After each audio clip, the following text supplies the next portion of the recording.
So we are looking ahead to an interesting and rare appearance by somebody on Capitol Hill tomorrow, the CEO of Google, with accusations that the company has an anti-conservative bias, concerns about how Google collects and uses our data. This is an issue that's actually getting more and more attention as we get more and more addicted to our smartphones, right? And today, the New York Times is out with this new investigative report revealing how apps on your phone track your movements, logging everywhere you go, which you may have known, but did you know it was as often as every 2 seconds? And did you know that these apps then sell that information to advertisers, retail outlets, even hedge funds looking into consumer behavior? Yeah, sure, you are given this option to allow apps access to your location. But a lot of times, a lot of us think, hey, that's just to use for the app, right? Weather updates or traffic or the maps, not to track and sell our every move. Now, the companies say the data is anonymous, so it's not tied to your name. But this is still very, very personal. Where you spend the night, where you work, where your kids go to school. Identifying somebody based on that information might not be that hard. At least one member of Congress is already sounding the alarm on this. Senator Ron Wyden proposing legislation to limit the collection and sale of this location data. He's telling the Times, quote, location information can reveal some of the most intimate details of a person's life. Whether you visited a psychiatrist, whether you went to an AA meeting, who you might date.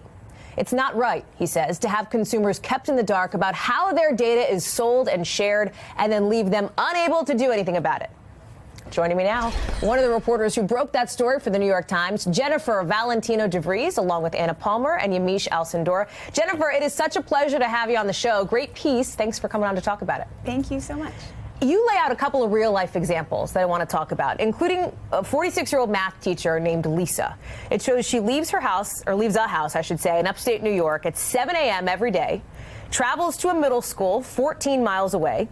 It shows she went to a Weight Watchers meeting, to her dermatologist's office, hiking with her dog, over to her ex-boyfriend's house where she stayed. This is a very intimate and detailed look at who a person is. In the case of Lisa, right, her location was recorded 8,600 times.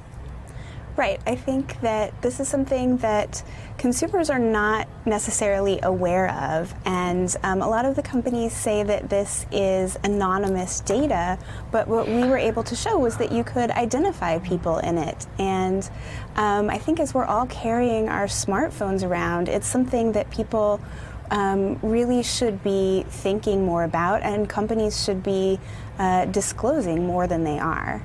And this is pretty widespread, Jennifer, which is what I want you to talk about, because you write that at least 75 companies receive this anonymous, precise location data from apps. And several of those businesses claim to track up to 200 million mobile devices in the U.S. That's about half of the cell phones, the smartphones that were in use last year. So how are those companies using that data?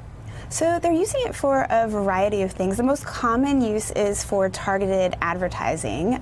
So if you pass by a coffee shop frequently, that coffee shop could know that you might be somebody they could serve an ad to on your phone, and it would show up on one of your apps and say that, you know, maybe you might want to come in and stop and get coffee. That's the most common thing. But other companies are analyzing the data and figuring out where people go through the day. So they might see that you go to a school in the morning and then to the gym and the grocery store and then, you know, somewhere else, and put you in a category that you're a mom or a working parent or something, and then they can serve you ads based on that.